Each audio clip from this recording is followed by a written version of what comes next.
bunaqa joyda xayol qilishga ham ehtiyot bo'lish kerakmi deyman-da. Hozir zo'r voqea bo'ldi. Xullas, telefon jinglab qoldi-da, gaplashib bo'lgunimcha sal odam kamayib qoldi, lekin shu yerda 5-6 ta odam o'tiruvdi. Qayerda zamzam bor ekan deb qidirdim. Qarasam, mayli dedim, yo'q ekan. Telefonda gaplashib turdim, keyin bashdan bittimda odam keldida, ikkita dona qo'lda zamzam, men bitta odam o'tiruvdi bunga, menga hojja deyapti-da, zamzam tashlab ketyapti. Atilabdan mana shu videoni olguncha kutdim, qani qolganlarga ham tarqatarmikin deb. Yo'q, tarqatmadi. Oradan bir 20 minutcha o'tdi. Umuman kelmadi u odam. Faqat mana yerda o'tirgan odam menga zamzam tashlab ketdi. Balki shunaqa bo'lar, o'zi odatiy holatdir.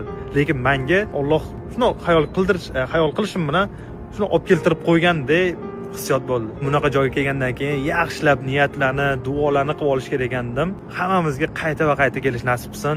Sizlar nima fikrdasizlar?